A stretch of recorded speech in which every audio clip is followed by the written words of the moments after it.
Καλώς ήρθατε στο PC Build Log του Yota 6700K.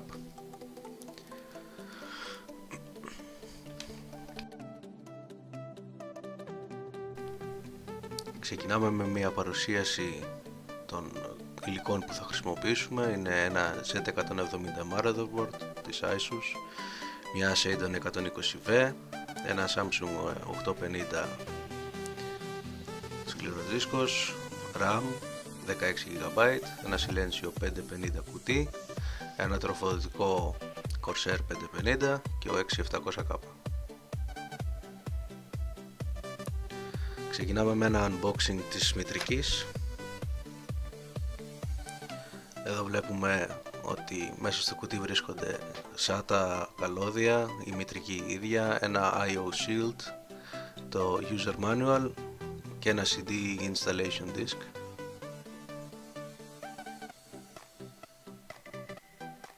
Χρησιμοποιούμε συνήθως το κουτί της μητρικής γιατί είναι ένα αρκετά σκληρό κομμάτι χαρτονιού, μονοτικό, και βάζουμε και τη σακούλα από κάτω για να μπορούμε να το προστατέψουμε, έτσι ώστε να μπορέσουμε να δουλέψουμε σωστά πάνω σε έναν υπολογιστή.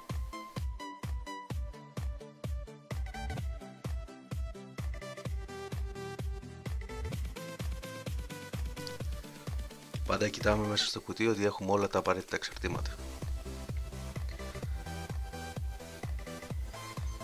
Μπορούμε μετά να ξεκινήσουμε να ανοίγουμε τον επεξεργαστή, μιας και θα είναι το πρώτο κομμάτι που θα κάνουμε installation πάνω στη μητρική.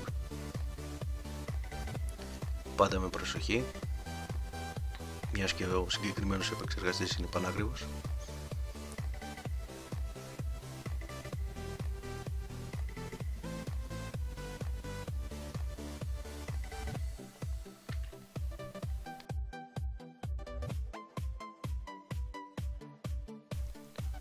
Εδώ μπορούμε να δούμε ακριβώς τι γράφει πάνω ο κατασκευαστής για τον επεξεργαστή, αν όντως είναι ο ίδιος δηλαδή και δεν μας έχουν πουλήσει κάτι άλλο.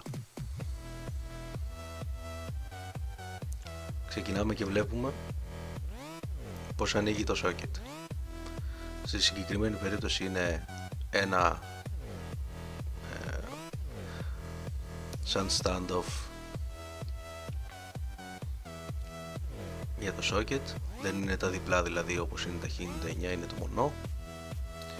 Και βλέπουμε ότι πάνω στο socket, πάνω στο πλαστικό, έχει την ένδειξη πως πρέπει να τοποθετηθεί ο επεξεργαστής. Βλέπουμε το χρυσό τριγωνάκι δηλαδή.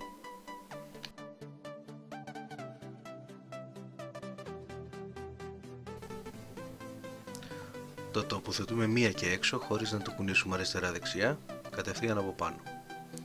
Υπάρχουν δύο τρόποι να αφαιρέσουμε μετά το πλαστικό. Ο πιο σωστός και δεδειγμένος είναι απλά να πιέσουμε το σιδεράκι προς τα κάτω, να ασφαλίσει και να απασφαλίσει μόνο του το πλαστικό.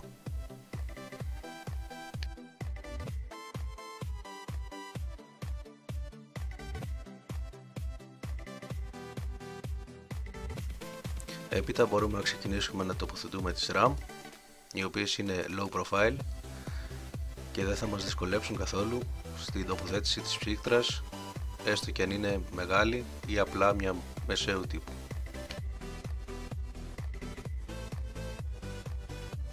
Κοιτάμε με ποια φορά πρέπει να τοποθετηθούν και σε ποια από τα 4 sockets πρέπει να τις βάλουμε.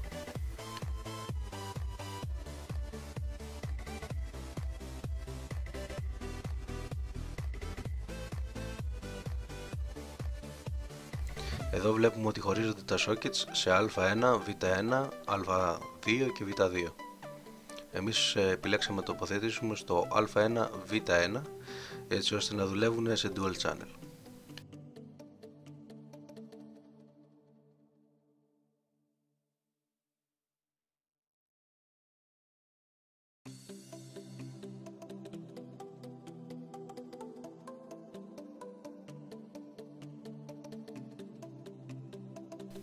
Συνεχίζοντας, ανοίγουμε το κουτί για να κάνουμε τη σωστή προετοιμασία για την τοποθέτηση του motherboard. Βγάζουμε τα καλώδια σε μια άκρη για να μην μας ενοχλούν και βλέπουμε μέσα στο κουτί του PC case μας να δούμε αν έχουμε τα motherboard standoffs, τις ράγες για τους σκληρούς δίσκους και όλα τα λοιπά.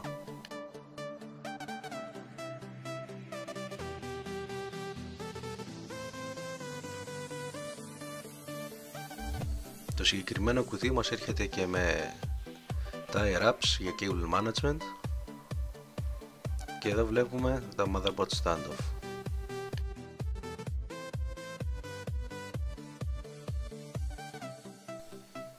Όπως βλέπουμε έχει πάρα πολλές οπές το κουτί, γιατί παίρνει πολλούς τύπους motherboard. Μπορεί να είναι mini ATX, ATX, full ATX και όλα τα λοιπά. Εμείς θα βάλουμε μόνο standoff εκεί που χρειάζεται το συγκεκριμένο μας motherboard. 8 standoff δηλαδή για την ATX.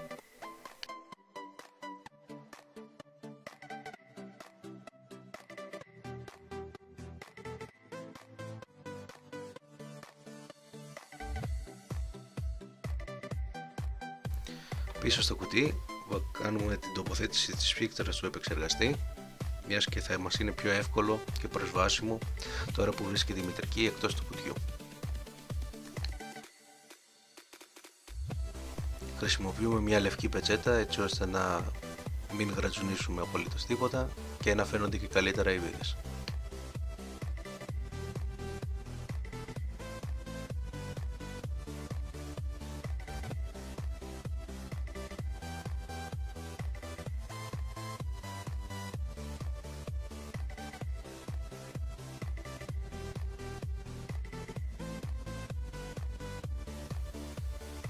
Εδώ βλέπουμε το backplate της ψύκτρας, το οποίο είναι χωρισμένο σε δύο μεριές. Από τη μία μεριά χρησιμοποιούμε Intel, από την άλλη χρησιμοποιείται AMD.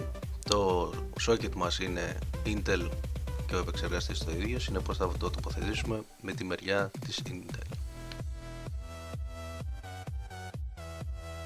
Κάνουμε πάντα ένα test fit για να είμαστε απολύτως σίγουροι ότι είμαστε στις σωστές οπές και ότι δεν ακουμπάει πουθενά η μητρική στις RAM ή σε ό,τι άλλο κομμάτι μπορεί να υπάρξει από την πίσω μεριά.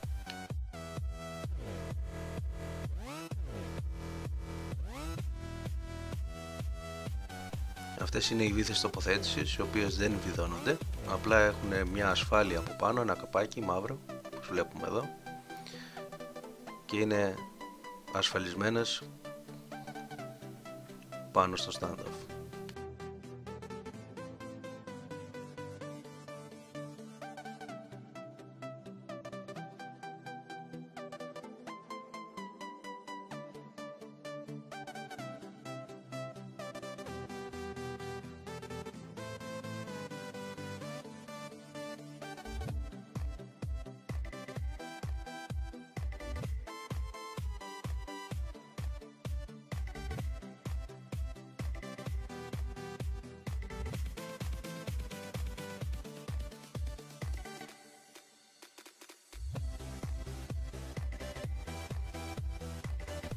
Όπως βλέπουμε εξέχουν οι 4 γωνίες μας και πάνω σε αυτές μπορούμε να αρχίσουμε να βάζουμε το καπάκι από την τρόμπα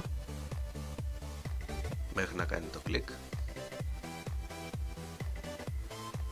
και βγάζοντας το πλαστικό από την κάτω μεριά μπορούμε να ξεκάνουμε το πρώτο test fit. Έχοντας κάνει το test fit θα μπορούμε να βάλουμε την πάστα και να βιδώσουμε. Πάντα πρέπει να σκεφτόμαστε και πού θα καταλήξει το ψυγείο μας. Από ό,τι βλέπετε εδώ πέρα καταλήγει στην πίσω μεριά και βάζουμε την πάστα που είχε έρθει μαζί με την ψύκτρα.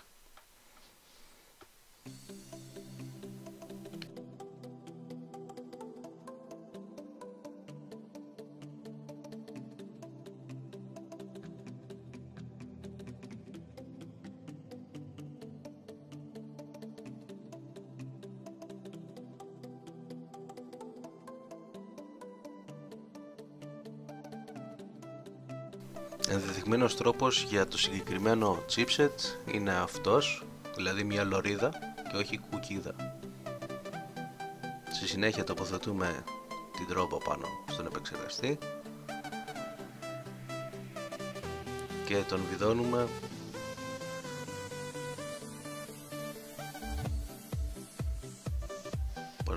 εδώ, χιαστή.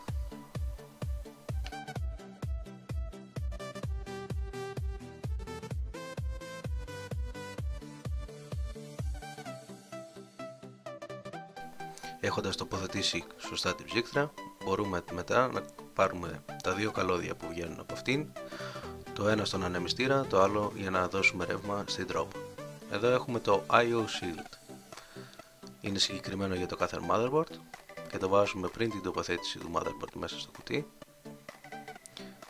και χρησιμοποιείται για να προστατεύει τη μητρική μας από σκόνες και από ό,τι άλλο μπορεί να γίνει στην πίσω μεριά.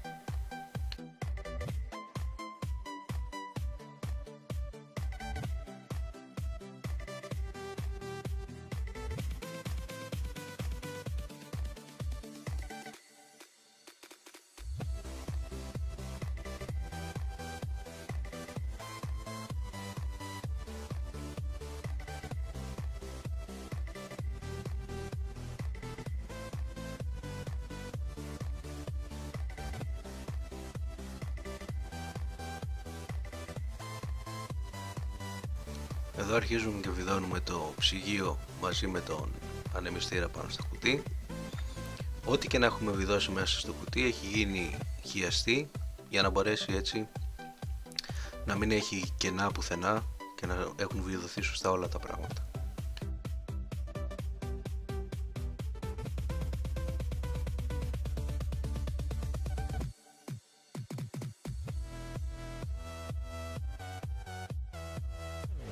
Καλό είναι ότι μπορούμε να βιδώσουμε με το χέρι, να το δίνουμε 2-3 στροφές με το χέρι, έτσι ώστε να ασφαλίσουμε κάθε βίδα να μην στραβοβιδώσει.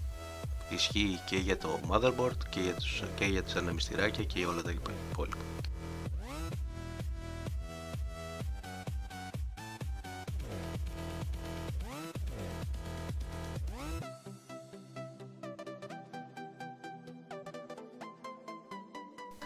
Εδώ βλέπουμε το τροφοδοτικό μας, Corsair 550.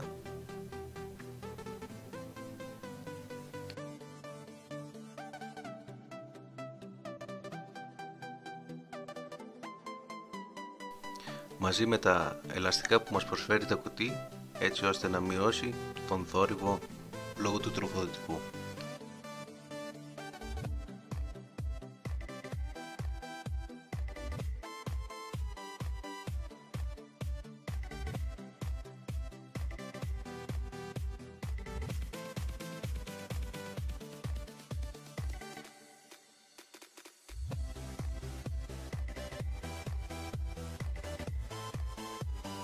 Μετά από ένα γρήγορο test fit, περνάμε τα καλώδια από την πίσω μεριά για να ξεκινήσει και το cable management. Είχαμε δει και τοποθετημένη την κάρτα γραφικών. Εδώ είναι η τοποθέτηση του καινούριου σκληρού SSD στο ειδικό bracket που μας προσφέρει το κουτί.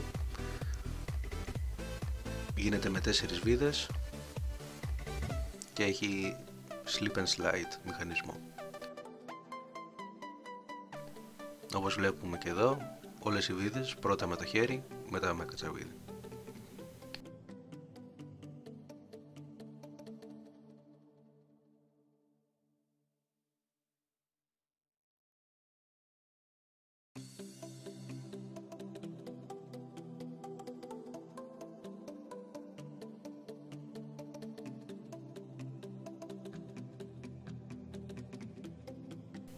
Εδώ βλέπουμε την πίσω μεριά του κουτιού. Έχει ξεκινήσει ήδη ένα μερικό cable management, όπως βλέπουμε τα tie wraps. Χώρος υπάρχει αρκετός, όλα τα καλώδια έχουν μπει σωστά. Βλέπουμε ότι στις περιπτώσεις που δεν χωράνε ακριβώς τα SATA καλώδια, βάζουμε γωνίες SATA καλώδια. Και εδώ είναι από την μπροστινή μεριά μερικώς τελειωμένο το κουτί.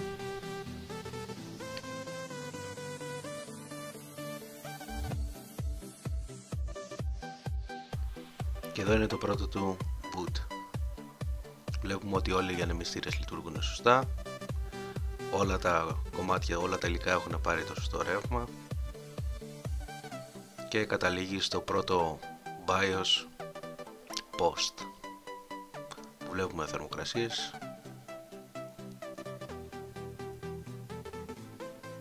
Και ένα κομμάτι με τα LED να αναβοσβήνουν.